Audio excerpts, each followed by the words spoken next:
connected to the internet to get your responses.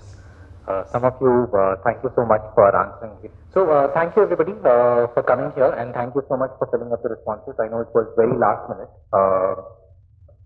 Okay, I'm finding it very odd to hear this.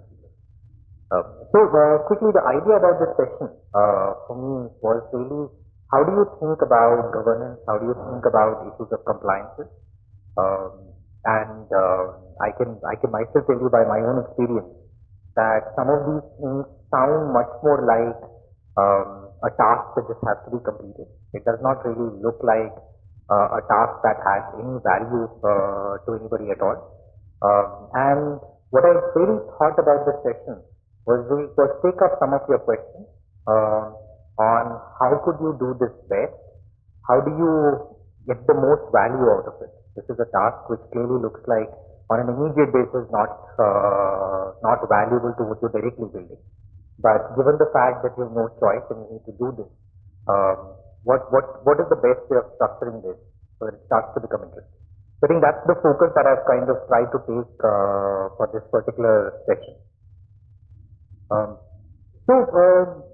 Quickly, I think one of the things that was very helpful to me, at least from the responses that I'm seeing, was that the good thing at least was a largest number of people who have responded to this particular quiz actually felt that governance does impact values. I do want to do a quick show of hands. How many of you actually think that having a proper governance will have an impact on any valuation that you do? Having a proper governance in your organization will have an impact on your valuation. How many of you think? So let's go to people who don't think so. Why would you think that it will not have an impact on your valuation?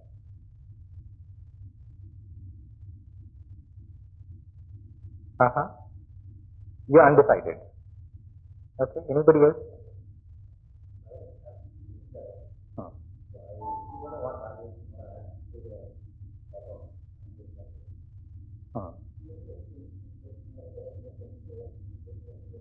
So governance basically, for a company, typically, there is a way in which people try to figure out how do you take decisions. The way in which governance is typically looked at is, do you have a strong board? Are the decisions being taken by a board, which is basically discussing things before they take a decision?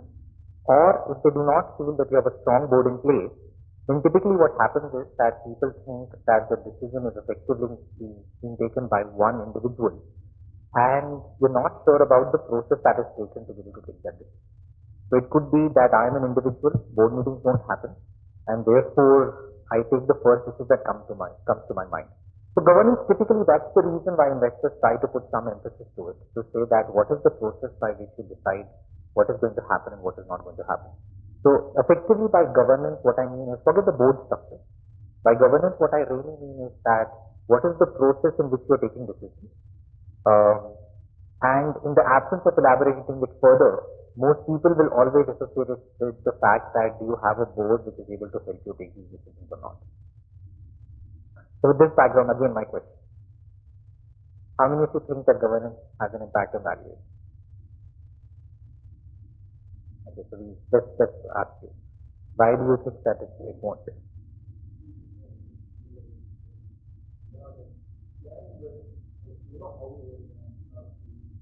But directionally, will it or will it not? That's basically where I wanted to kind of start off with. You said that it will. Why? From my perspective, actually, the investor mindset, and they are looking at a company, whether it can go for a long run and all those times, based on this. How just an idea may not be going over. How the journey around that decision will impact valuation perspective. So I think there are 2 or 3 important dimensions here. That's basically what I will try to take you through.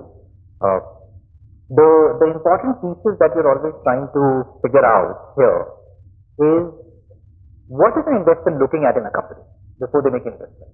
Then quickly people try to kind of give me 1 point each. Team, what else? Idea, what else? Market, what else? Product or idea. Okay. What else? Impact. What else? Okay.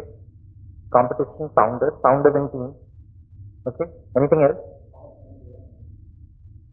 Sure. Idea, market fit, product fit, competition. That basically becomes a combination of everything. Anything else? Basically, that's what is defining whether you'll make the money in the long run or not. What else? Anything else which is significant? No. Valuation is what they give to you. Okay. Sure. Okay. Credibility. Okay. Return. Okay. What else? So what you all talked about is positive, right? Which is basically to say what adds value. Typically, what a lot of investors are also thinking about is what subtracts value. What could basically take everything disappear. Okay, so fixing the founding group, what else? So fix.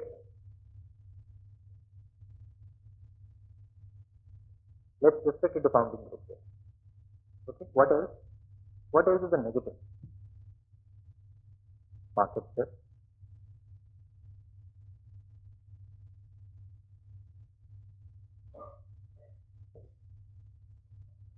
Hmm? So what does it do? What does lack of compliance do? So why would you? Huh?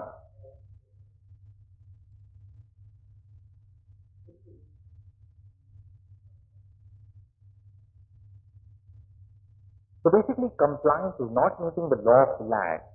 Is effectively you could be shut down. Okay? Everything else might be fantastic, but basically you could just be shut down. What else? What are the negative things that people worry about?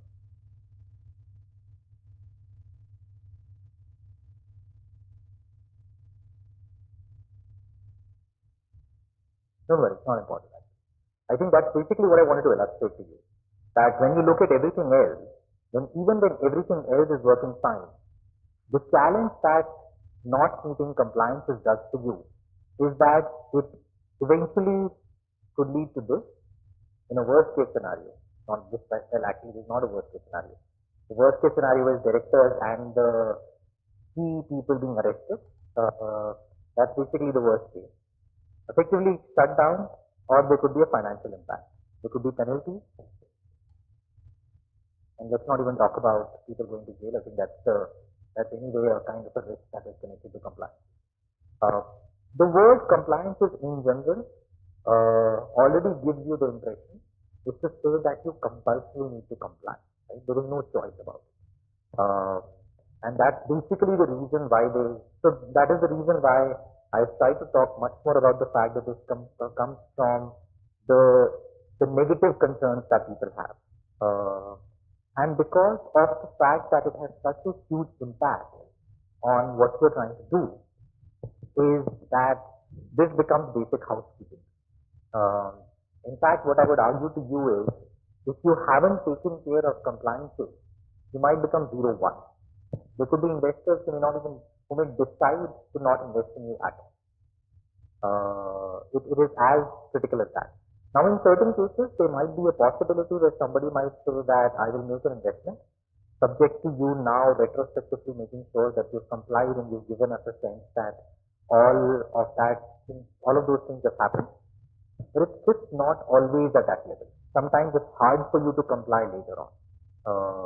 So that's basically one part of it, of how critical some of these things could end up becoming for you.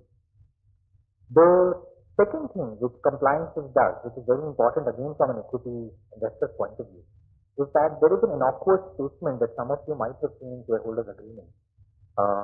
Does everybody have a copy of at least the shareholders agreement? I saw a lot of people had said that they've never raised equity. But have you at least seen a template of a shareholders agreement? How many of you have not seen a template of a shareholders agreement? Wow, I think that is something that you should do. You should send across a shareholders agreement. So that itself will give you a sense of what are some of the key terms that you'll find there. And surprisingly, most of the shareholders agreement is actually in some way trying to capture One important point is rise, one important part is exit, and then there's a very significantly large part which comes on just compliance. Within compliance is a very important piece that you'll hear, which is a significant thing that you have to think about, is something called indemnity.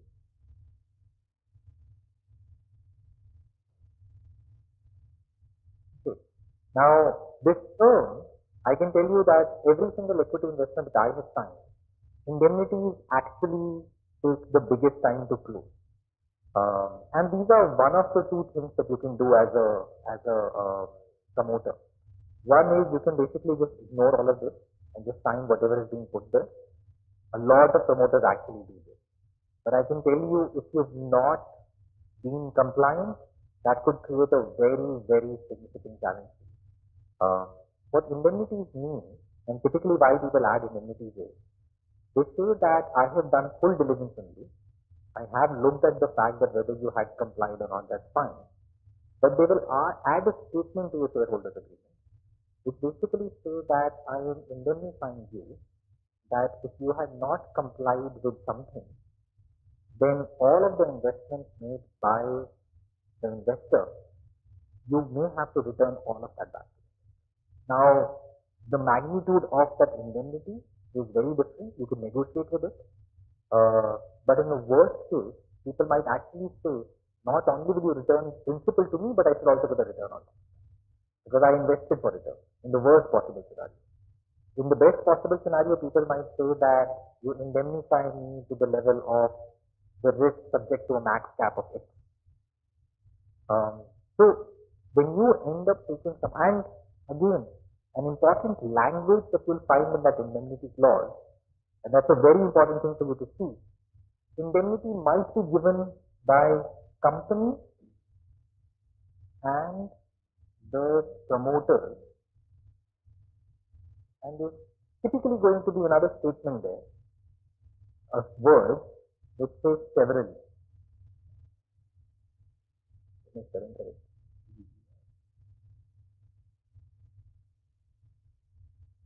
What it basically means is that you set up a company, you took some 5 crore rupees from somebody else, company only has a balance of 1 crore, you now need to, let's say, return 5 crores in the worst possible scenario that you have agreed to in the indemnity.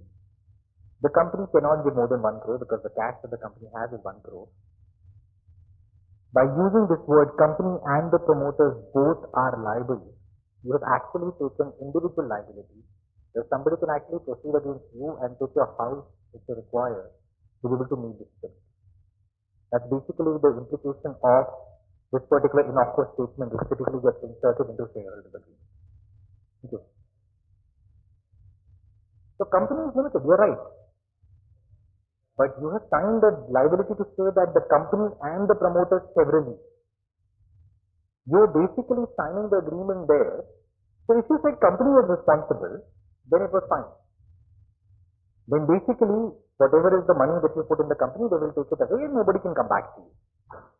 But the challenge is happening because you signed an agreement, and if you take a look at a typical shareholders agreement, what it will say is that the agreement is between the company and the promoter and the shareholder. So you will typically sign twice, one as the company and one as a shareholder. And if this clause exists, then you've taken on that liability. Sorry, I didn't want to scare all of you guys, but I just wanted to kind of highlight how important compliances are.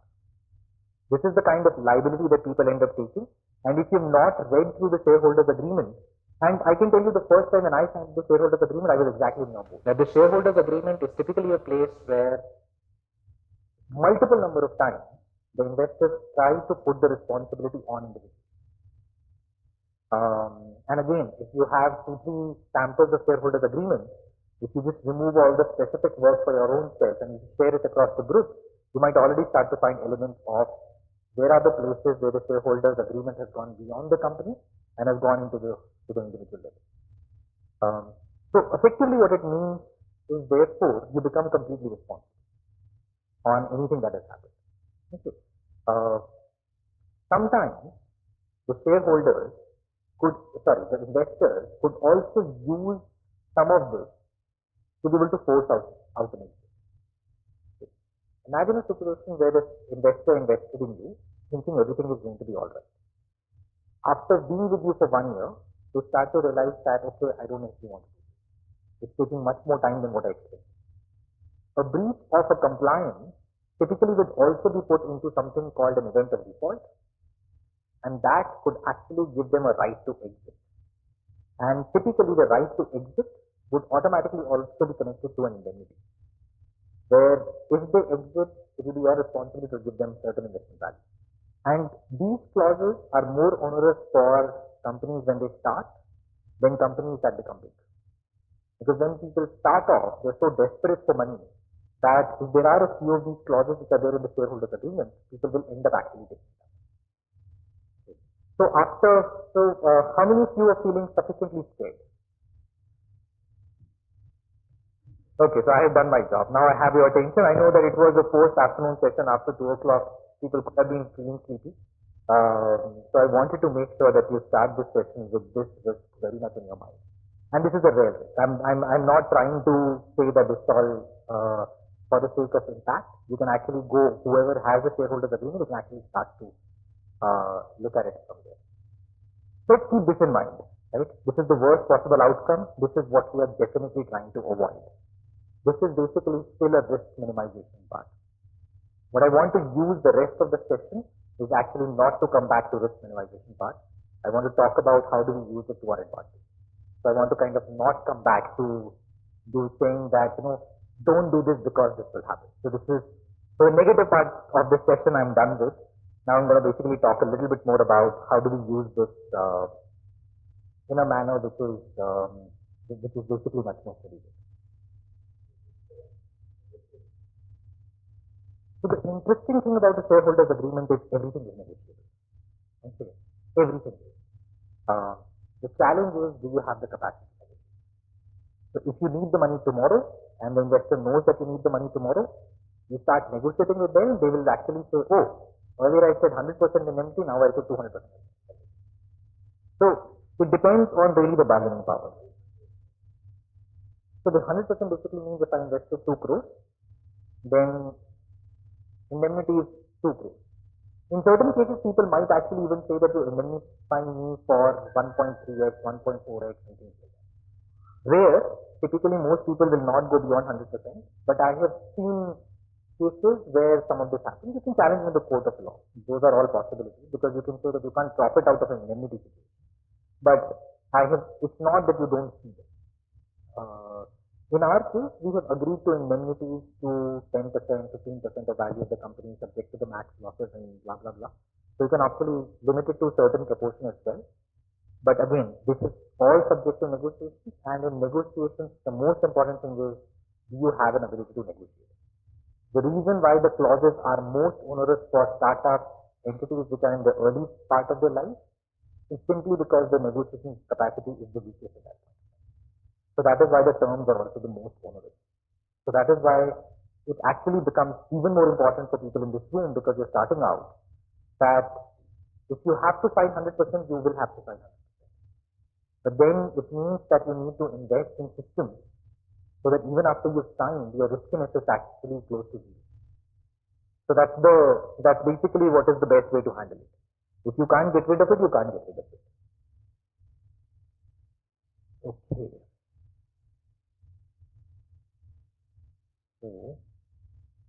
Okay, so now coming to the positive part of it, and I can tell you what we have done and how we try to use compliances and governance to our advantage.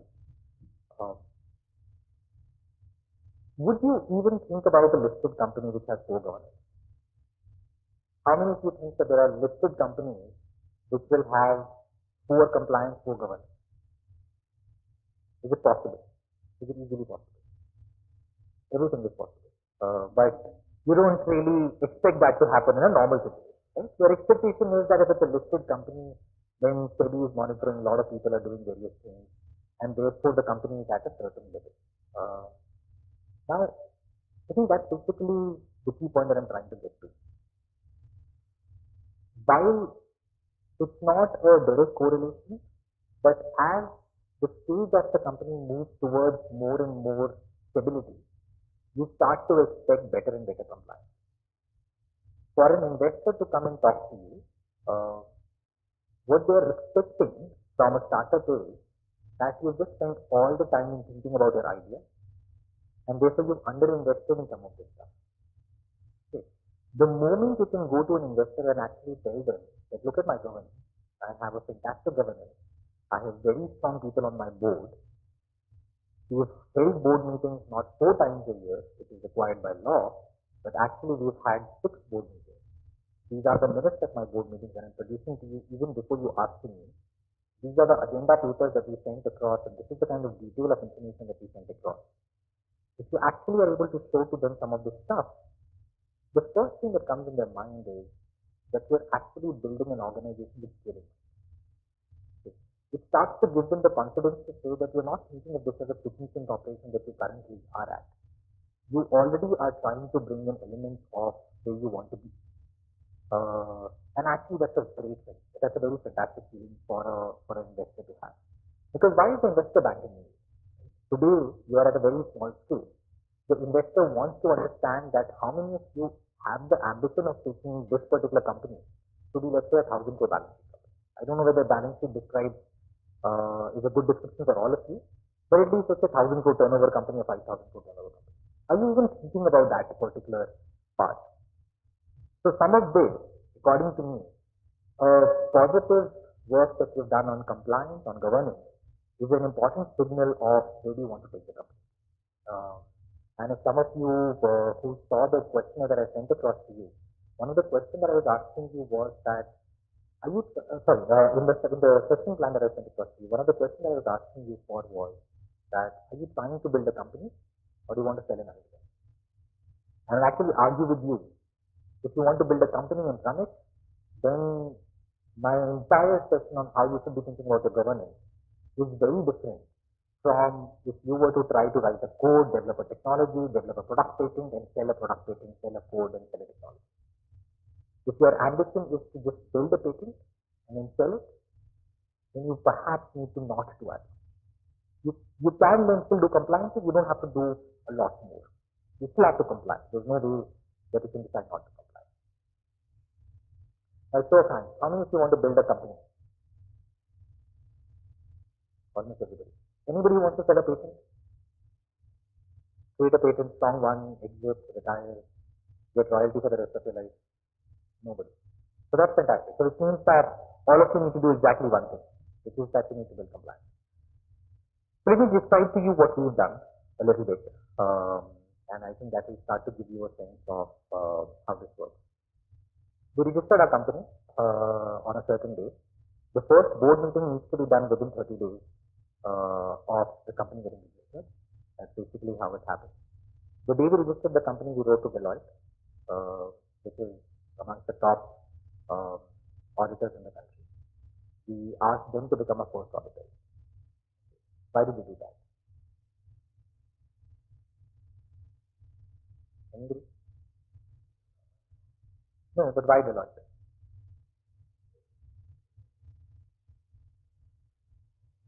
It was an ambition. We wanted to say that we want to take ourselves to a completely different level. We want to be in a situation where every number that I share with you, you treat it with respect, because you know that number that I'm sharing with you, I eventually will also be sharing with my auditor. And therefore, my conversation. So what happens is typically when you send numbers to people, they're actually doubting all your numbers. Okay. The biggest thing that you want to do is take doubt away. So what do? We appointed Deloitte in day 1. When you start to send numbers across to people, people are always looking at the fact that, oh, Deloitte has looked at it. So which means that the numbers that you're sharing are actually have gone through a certain kind of an audit. And we all know there are auditors and there are auditors, right?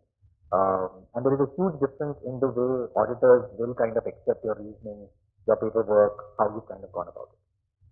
That already goes a long way in signaling where you want to be. And Deloitte is not the only name here. I would not even say you should always go to top 4. But even within, in this city is fantastic for that matter.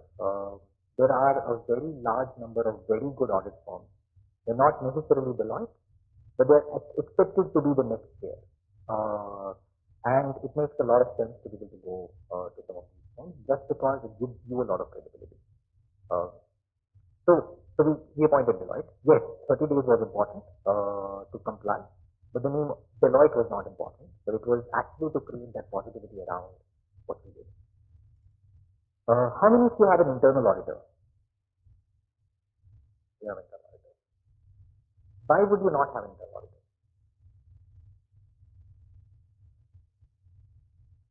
So again, that's a matter of perspective, right? We appointed internal auditor again within the first 6 months of our operation.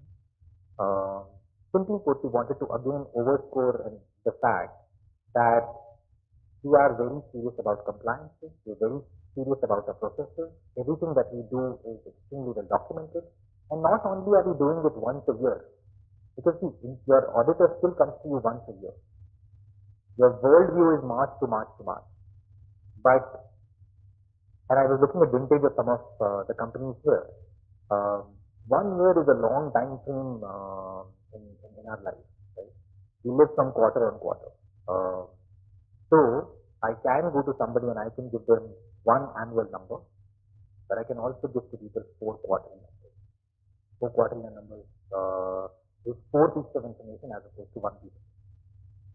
So what we did was, by hiring an internal auditor, what people look at us is to say that we've actually looked at the numbers, the plans that we produce, the numbers that we're sharing, the MIS that we're sharing, the processes that have gone through, the agreements that we've signed, the process, the stamping of those agreements, all of those have been reviewed by an internal auditor. And therefore, whatever we are sharing is actually that much more stronger. Who did we get an internal auditor? We got KPI. Okay. So 2 of the top 4 were working with us when we were under 6 months old in terms of it. Again, one can say that we were blowing a lot of money away, but I can also tell you that from the date we started operations, within 6 months of that, we had already raised 20 crores. And did I have a business plan at that point of time? Yes. Did I have any product market fit demonstrated at that point of time? No. Did I have any paying customers at that point of time? Yes. How many? 150. Against this, my break-even number was 1 million paying customers. Some of this, the fact that we had gone with the ambition to be able to build out a large company, was actually very evident to a lot of people and what they saw and what we were trying to do. We have not, since the age of inception, run a single board meeting which is a paper board meeting. From day 1, we've run board meetings which have been set up with an advance notice of 1 week. There was a time when there was just me and Suket on the board. We were the only 2 people in the company. We still have email trails of the fact that we set up a date, we sent out an agenda, a Word document a week in advance to say that these are the matters that we're going to discuss. After the board meeting, there is an email trail which actually shows that we minuted the discussion that we had. It was just 2 of us, right? There was nobody else in the company. We don't minute all our conversations.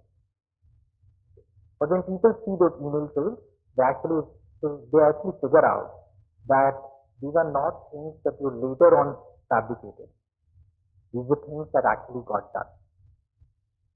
And it starts to create that confidence in your process and in everything that you do. And I can tell you, I've used that for marketing later on. I've actually shown to people email trails to be able to say that we are this serious about processes. So everything else that you see in our processes is actually extremely strong.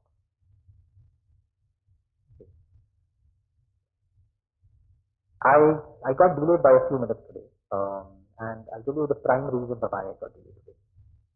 We already have Deloitte sitting in my office. March 31st is the year end for us.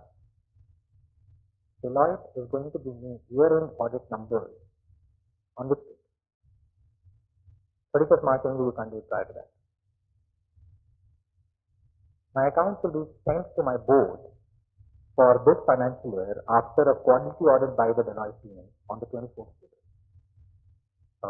The 24th of April, I would send out everything to my board. 3rd of May is when we do a board meeting to be able to adopt the account, which basically means that my audit will be completed by Deloitte on the 14th of April. 10 days is what the quality team takes to be able to give a final sign-off. Which means that from 31st March, when I close my books, to the date when I draw out my trial balance and complete balance sheet, they will audit everything in 14 days, which is not possible. So what they're doing is they're already in my office. Accounts up to February are getting audited in March itself. So that the work that they're going to be doing is only auditing my last 1 month in April. And again, that's key to execution. I can already go to investors to say that you don't even have to do financial due diligence on me, because what will you, the diligence of the balance sheet on me? Because are you saying that you're going to get somebody much better than Deloitte, which has gone through the technology, they've gone through the quality and everything else, and sure, be my guest. But my own confidence in going to somebody to say that there is no error in this and you can basically try to poke as many holes as you can is just very high because somebody else is looked at it. What else happens? Because I have an internal audit running continuously, which basically means that it's impossible for me to miss out on that. What did we do? We created a calendar. I'm sure RTDI has been sharing with you calendar of what all needs to be done, and I'm not going to focus on that at all. But the same calendar that we created, the internal audit team looks at it quarter on quarter, month on month. I'm supposed to send a mail to them to say that ABC has been done by me. They come and verify it at the quarter end, so which means that even if something gets left out, at quarter end they will definitely look and come back and say, well, you missed this one out. So some of these, what we've done is, we paid a little bit of money to Deloitte, we're paying a little bit of money to KPMG, and actually I actually argue to you that I'm not paying them that much money, because as a startup I was able to get a very attractive price from them. We're paying a little bit of money to them, but it's not really eating away my bandwidth. It's not eating away my mind space. A lot of that stuff seems to be happening now on its own. Plus, if you were to already hear me say this, you're already going to think that I'm actually batting for a different league here. I'm already trying to set up my business in a different fashion. And that's exactly the notion that we wanted to go to investors with. Stop here. Any questions here? Anything? If there's issue of economics, issue of how do you manage it, I'm happy to address it. Otherwise, I'm going to move to the next topic. But the point is that you can really, really use it to your advantage. At the initial period of your life, every positive cue is valued a lot. So there's really nothing else to get valued at.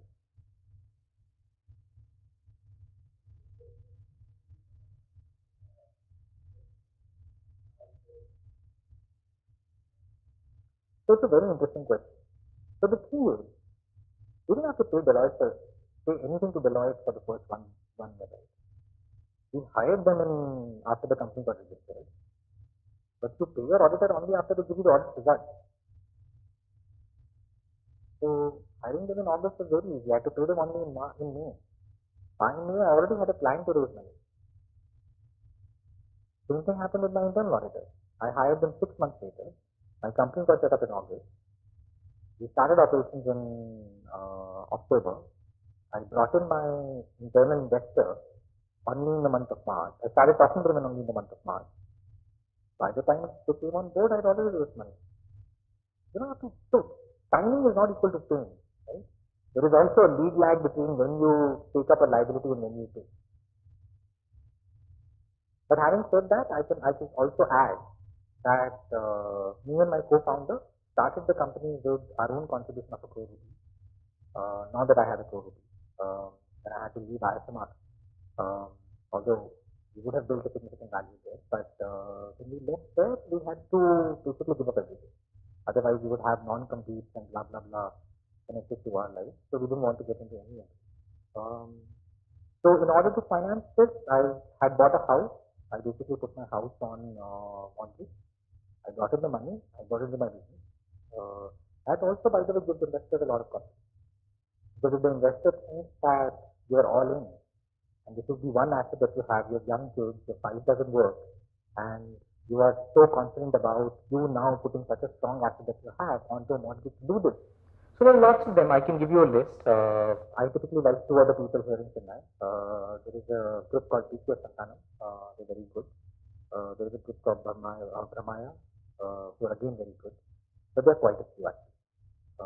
These are 2 who I can tell you are very, very well known, but I'm happy to share across the list of people. But again, like I said, if you bargain hard with the likes of Deloitte, and if they they also take a call on you that you are planning to be big. They'll give you a price which is unimaginable. It might still be a standard auditor might still do it for you for 50,000 rupees or 100,000 rupees. It may not be at that level, but you might get them to agree at prices like 3.5 lakh rupees. Which again, if you were to go to the likes of Teacher and Santanam and others, the initial quote will be higher than that. You'll have to work with them. So there is a little bit of an expense, but I can tell you, buying credibility this is one of the cheapest way of buying credibility.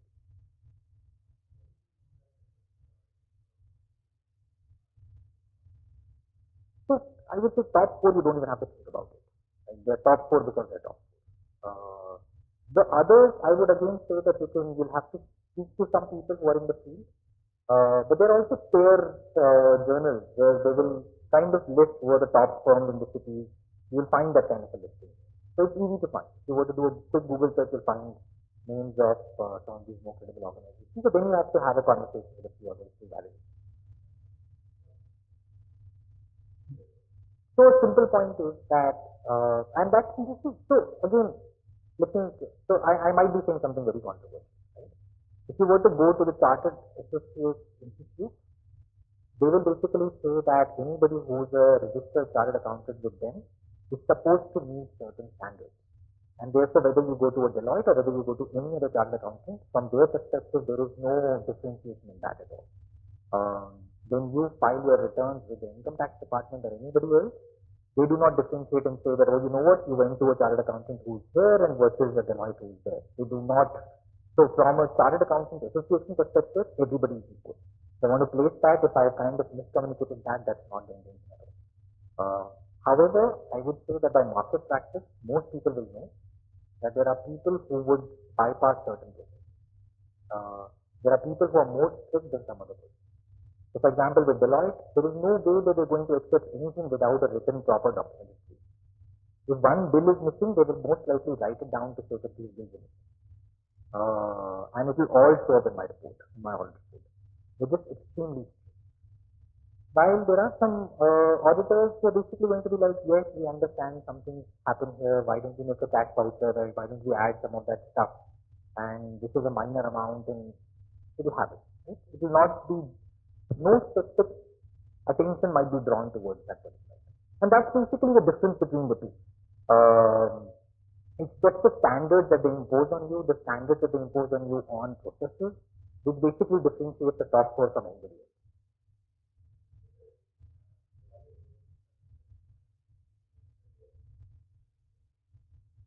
So that's a little hard, but it's just possible, it's very easily possible. There are listings where people will tell you what the best ones to work on.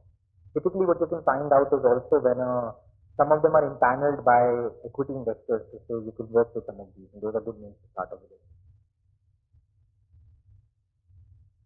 But yes, typically listed companies would work with better firms, typically. But again, it's not necessarily the case. Like I said, Chartered Accountants Institute is all audited very safe. So effectively, that is that kind of negates the need to always go for better ones. Any other questions at this stage?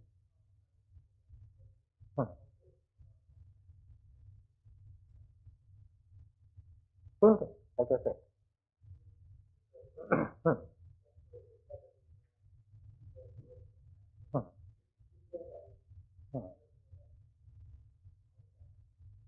So if valuation is a summary indicator, right? It basically factors in a lot of things.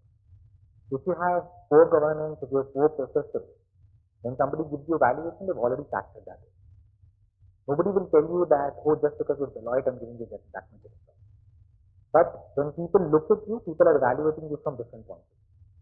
So I can't quantify as well to say what percentage point evaluation is. But what I can tell you is that all things being equal, and this is coming from my own experience here completely. I would not say that I have read any research report which has said otherwise.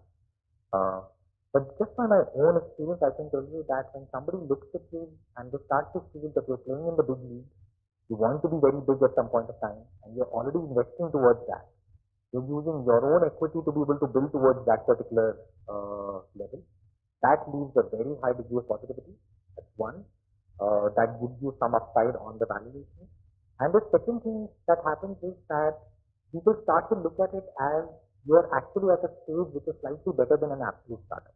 You know, we heard somebody here say that too early to think about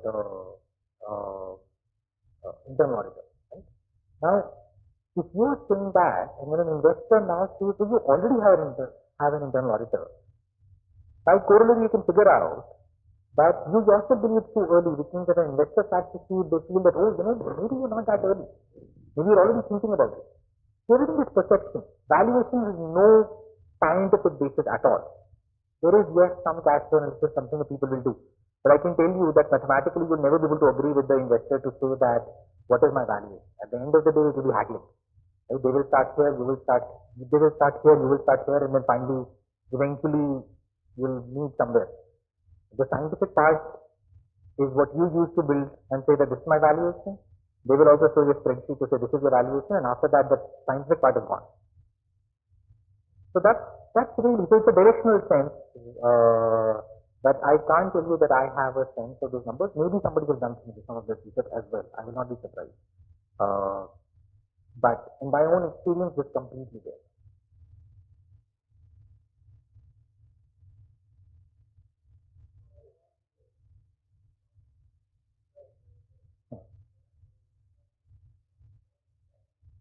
So I'll come to that. I think that's something that I did want to cover as a part of this that I kind of wanted to work on.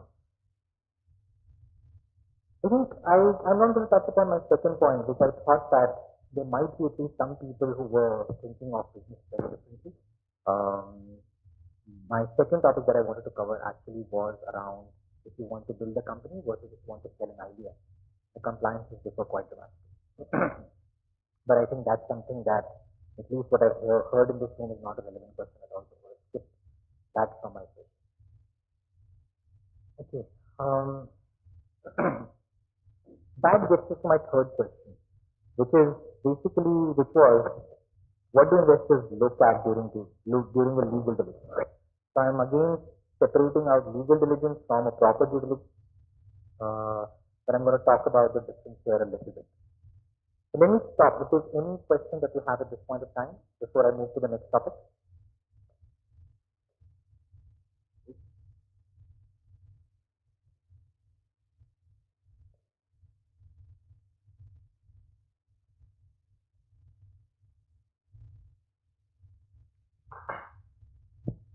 Okay. So how many have gone through due diligence exercise? Nobody. You have. Okay. Anybody else? Have you gone through due diligence exercise? Okay. Anybody else? A due diligence exercise. An investor coming and looking at you and asking you to produce all papers, all documents, anything of that sort. How many? So what does internal mean? Okay, that's still fine. But you've gone through some of that experience, and you've gone through that experience. So why don't you start by telling me what did the diligence cover?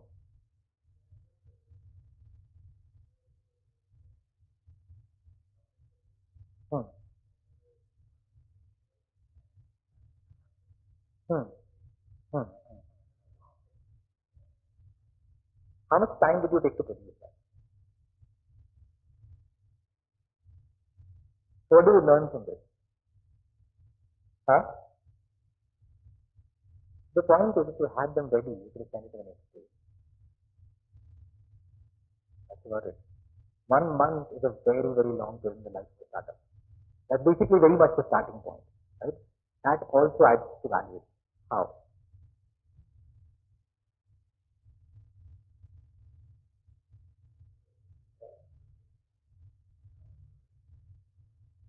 I am a dummy. For me, I got 20 crores. If I spent 1 month, and the valuation is given to you before due diligence begins. That's the first thing that you get. So my valuation is fixed. If the investment takes 5 months, if the investment takes 3 months, if the investment takes 1 month, my valuation has already been fixed on the date in which if you were just able to cut the 30-day period, on 20k rupees, I can tell you, my annual interest income was 1.6 roughly. In a mere matter of 1 month, it's a 15 extra lakh rupees that you end up getting out of this interest income. And the good thing about interest income is, what happens? Goes into a P&L, reduces your loss. And it's actually extremely exciting. Anything that reduces your loss is very exciting. So it's not only that you got more money, you did get more money in the form of interest, but it reduces your P&L. Okay. So, again, as opposed to this, if today somebody were to send me a Excel of that sort,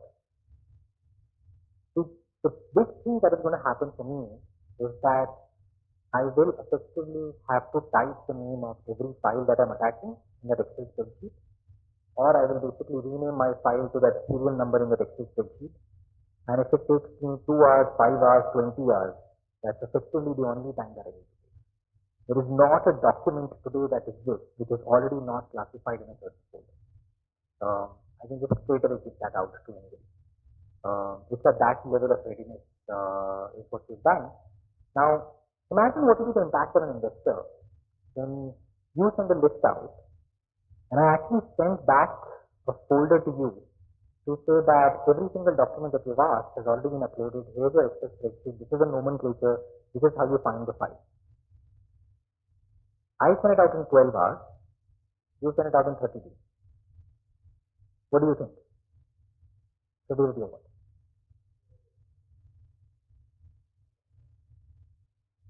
What comes to your mind? Huh?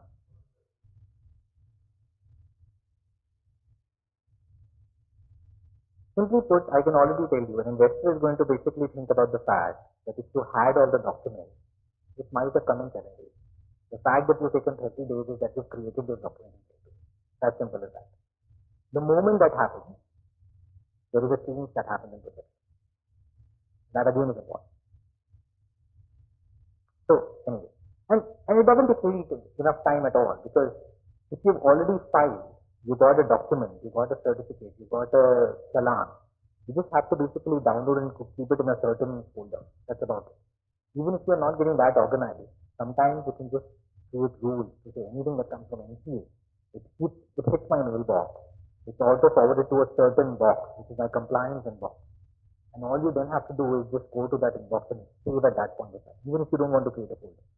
Now these things are not that onerous, but the point is, are you doing it continuously, or are you waiting for somebody to tell you, have you filed or have you not filed? That I think is something which is important. You should be doing it. Compiling is then max week job, but never a 30-day job. 30-day job always involves you creating and backworking on some documents that didn't exist. So what does the due diligence process involve? It could be very different for very different people. Typically, diligence process includes something which is called commercial diligence. Okay. This is where they identify what is your idea, what is the value of the idea, can this make money, can this be scaled, challenges to scaling, and all of that. This is truly speaking the only real diligence that you should be going through. Because this is what is trying to look at your business. Within commercial diligence, there will also be what is the competitor landscape, what is basically the market size, the opportunity size, all of that. This is good diligence. And the next is legal diligence. Okay. The next is financial diligence. Legal financial compliance / secretary. Okay. So these are all other diligence that is going to happen. Legal diligence is nothing but somebody will open every single agreement that you have signed with anybody to identify that have you taken on some liability upon yourself that could have an impact on value. So for example, if I signed up with a certain entity an agreement to say that every single rupee that I am earning, I will give you royalty of 30 paisa. However, if for some reason I do not do ABC, then the 30 paisa will jump to 95 paisa for a moment. So somebody wants to understand that whether embedded in my legal documents is some of that liability. Okay. Now, I could have already had an internal auditor here where I can create a document, a Word document, which says agreement signed with principal terms, penal terms, blah, blah, blah, 4-5 terms, and I can get my internal auditor to vet to say that I have already gone through the agreement. What the agreement intends to do is exactly what is captured in the document. We will still look at it, but broadly speaking, you can already buy the fact that somebody has looked at it makes your life much easier. So legal diligence typically will look at are your agreements that you sign creating that. For example, if you have signed a lease with IIT Research Park and you say that you cannot leave this space for 3 years, otherwise you have to pay blah blah blah, and then if something happens to the company, then the investors will be worried about saying is the first right of claim on the cash there or IIT Research Park. So those are all different things that people will try to look at when they look at diligence. Some of them is from who has claims to the value. Some of that is your P&L going to look like what you're saying is going to look like. So that's one important.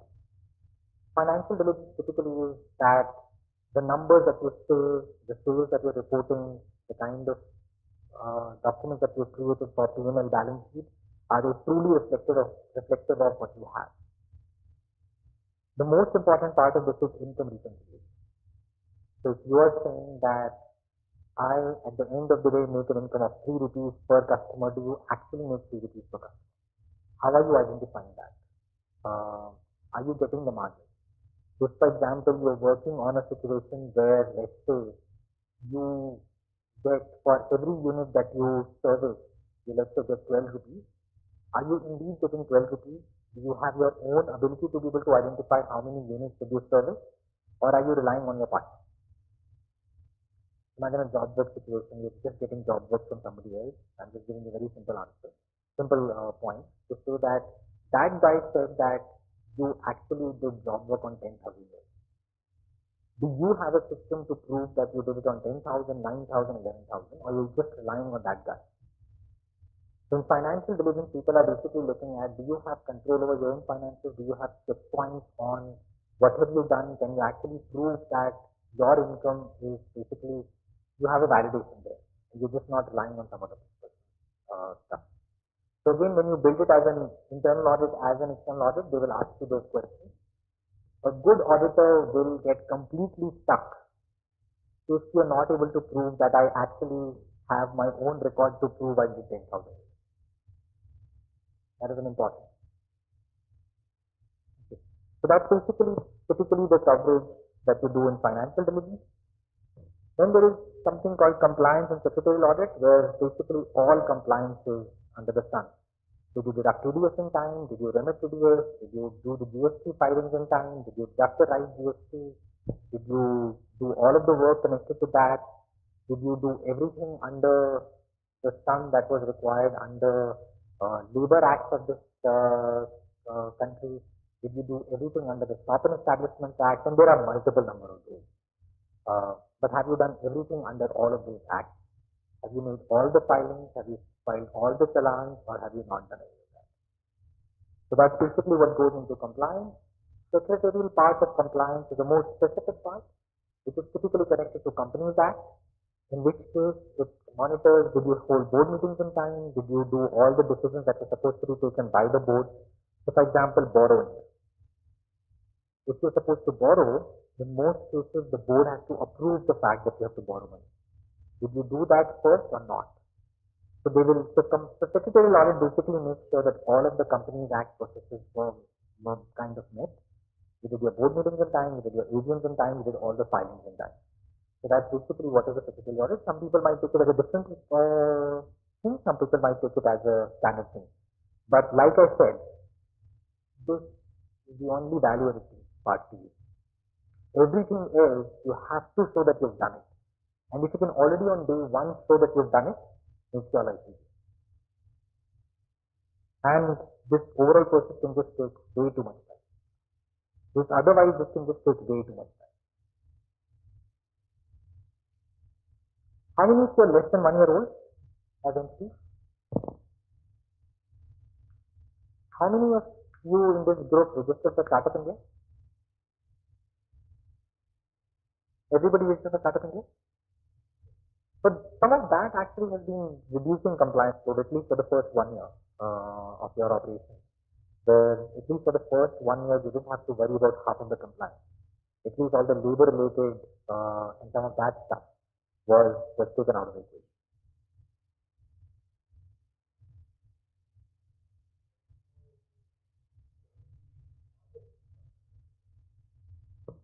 MOU comes, MOU that you're signing with some other company. Yes, all of that, MOU agreements, all of those come here, NDAs and everything.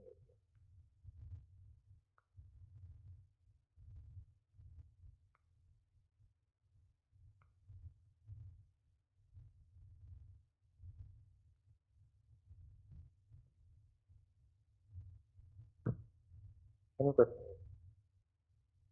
It's sounding very onerous to do all of this. You can ask the question. There is no harm in asking that question. Does it look too difficult that, how can we do all of this and focus on business and do all of that stuff? Does it look easy or does it look difficult? The question.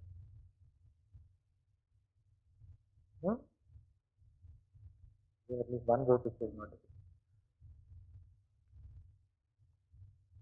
No, because I think the thing is that it's a lot of what I will say at the end of the day, you can actually equate to saying that we all know smoking is injurious. But if I'm already smoking, how do I quit? That's basically the future. There are a lot of things that you know. Right? We all know that we should do exercising, but how many just actually end up going to start to exercise? What I'm basically trying to do here, you can actually put into that bucket to say that you're right. Of course you're all right. We always knew about it. But this is just too difficult. That's actually the point of this meeting is to basically figure out, will you go at the end of this meeting, will you basically go with the fact that this is too difficult, not worth it? Or would I actually be able to at least convince some of you to say that this is something that we can do? And that's basically the true one. And I would actually encourage you to ask me as many questions as you can, which basically would prompt you to say that I can start doing this from tomorrow. That's very much the focus of this conversation. Otherwise, this is very much one of those where one can put it into saying that yes, it's good to exercise and good to do all of that stuff. And that's what I really don't intend to do with this session.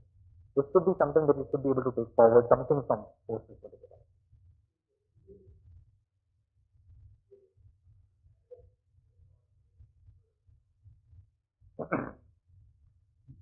But structurally, most of them are very similar. How much detail do people go into could be very different. Okay. So, for example, one of my questions in your thing was, at what level are you at? An angel investor may not get into any of this. An angel investor might decide to say that the kind of cost that I will incur in doing this is not worth it. I'm anyway thinking of taking a very small bet, and I'm hoping that we'll get to the next level that somebody else is going to come. Therefore, they might decide to not look at anything at all. Or they might just ask you to give you a signed document to say that you've done everything. Or they might say, show me 2, 3, 4 important things and then everything else I'm willing to let go of. So then there is a level at which these things start to become more and more difficult. So I would say at a starting level, if you go into this level of difficulty, at some level it becomes straight line. But in the initial stages, people are going to ask you lesser and lesser questions. And therefore, it's not as, I would say it's not as much as a zero-sum game, because the fact that nobody came to you and told you that, you will fabricate a document in 1 month, already tells you that they expected you to create this document. If I was at this stage and I took a month, I would actually be accused, somebody would accuse me because I fabricated information and I fabricated a document just because of an art. In fact, typically they might even write a letter to the board to say that the management took 30 days to do this. As board members, are you comfortable with the processes that have been done? Can you explain to us why did you take so much time? And the point is, an independent director thereafter automatically starts to get liability because somebody has said that as an independent director, they did not run the company well by writing a letter. Of course, they named the management. So they become very onerous. Nobody at a certain stage will expect you to take 30 days. I can already tell you you've lost the deal, and they will not only stop at lost the deal. It actually becomes a huge talking point in the market to say that they had such poor compliance. So yes, but otherwise, these are the categories. In fact, the list that you got, and I think again, if you have the list, Jaya, it might be for the due diligence. It might be good to share it with everybody. Not all diligence are common. I'm not sharing mine because my diligence list is going to be completely useless for you guys. My compliance checklist is very, very, very long. The one that I'm subjected to. This is primarily because we work in the financial sector. So I have compliances where I need to send a lot of documents to SEBI. I have to meet the requirements under NBFC norms. I have to meet the requirements under IRDA norms. So just the sheer number of compliances that I go through is just huge. It's mind-boggling. In addition to the more generic ones that you're all sharing. So my checklist is just way too long. And if I send it across back to you, you basically say there is just no point in running the business with that.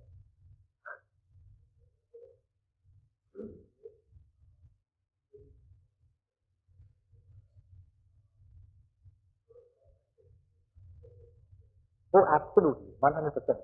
And some of this become easier, right? Earlier in the manufacturing related work, just the indirect taxes was used to be the biggest one. Right? All the customs, all the excise related work that used to be huge. Thankfully, post GST, a lot of that has become much more simple because it's now become true return. Based on which kind of a business are you in, the compliances will be different. And some of them come in commercial, but I'm right now focusing much more on the last three. So the compliances will just vary quite a bit from sector to sector. If you're regulated by a separate entity of any form, then those regulations automatically get added to your list. In our case, we are regulated by SEBI, and we have to still meet compliances of RBI, even though we're not regulated, just to make sure that some of the work that we do, we have to make sure that we don't fall into the RBI territory. So therefore, we still have to show to them that, well, not show to them, but show to the investors that we have not fallen accidentally into the RBI compliance list.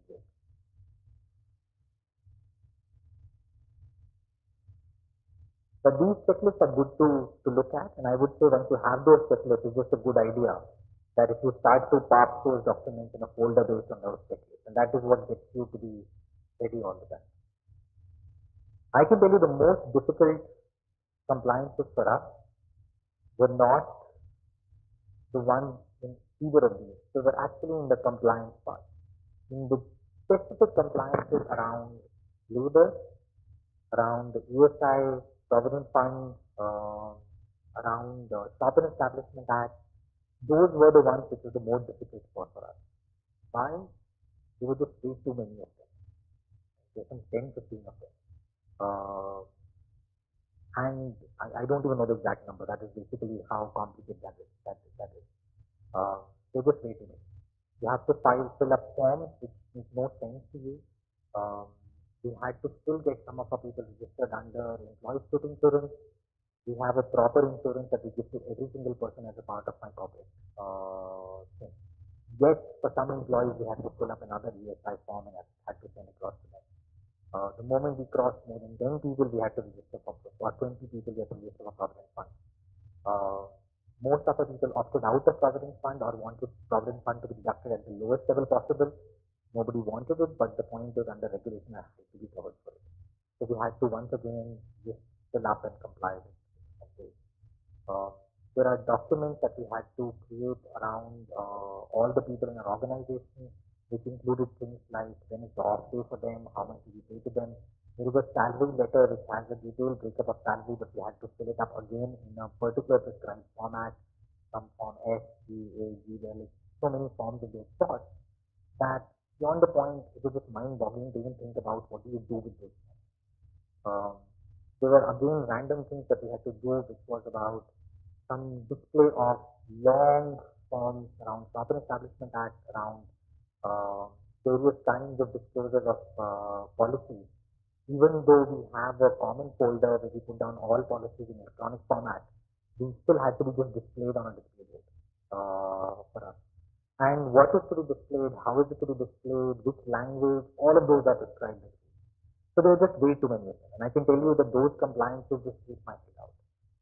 The good thing was those are exactly the compliances that we got a visa for 1 year under startup. So the registration of a startup based on all of each one of those. But that gave us enough time to be able to identify an external party. This party charges us maybe 3,000 rupees a month or something, 3,500 rupees a month now. And they basically do all of this. So really, while now I'm extremely comfortable because I have party A to whom I pay 3,000 rupees or 3,500 rupees a month to do all of this. I have, barring signing those documents, I haven't really looked at it. I have an internal auditor now who verifies these forms and tells me that if everything is correct or not. So my bandwidth is just completely free. I can focus on building the business. I know nobody can raise an issue on this one. It finally turned out to be an issue of paying 3,500 rupees to one vendor and having an internal auditor who could give a detailed feedback on what was right, what was wrong. So, like, it did sound at some point of time that you have to exercise to be healthy, but here we found out somebody else who can exercise on my behalf and I can be healthy. And that was really fantastic. And so those are, I would say, the ways in which you kind of try to handle some of this, but it's like I said, it's a little bit of money and one can argue and you can ask me the question to say you've already talked about internal audit and one consultant and second consultant and third consultant. It looks like that whatever I make you will end up giving to some of these guys. Yes, you're right. There are two large expenses, which is on the internal audit and the external auditor that I end up paying. If you need to economize on that, don't go to the top four, still go to your own chartered accountant. Just ask them to say, don't be laxing. Push them to say, don't be laxing, effectively. Don't try to reason out that and ask them to say, why don't you do this? Still work with the 60,000 to 70,000, 80,000 with the auditor. That's fine. If you need to get to anyway, you have to pay that, at least one auditor you have to pay. So do that. You could actually still negotiate these two contracts at a fairly cheap price. Everybody else is available at a very, very low cost. It might actually be, if I were to think about that, if I were to think about a shared company secretary, a person who comes and writes your account. I don't know how many of you write your own account, but you can actually get somebody else to come and write your account, do all the vouching and everything else. You might still get all three of these things to be done at 15,000-20,000. It's less than paying for one person to be able to do all of this stuff.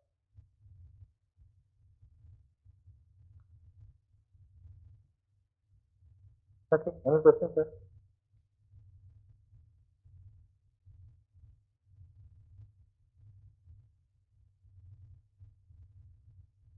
Okay, I'm getting very young people here. Quickly, show of hands. How many of you think that you can do this? Then why glum faces? I thought that you will all be happy to say, oh, well, this sounds very easy.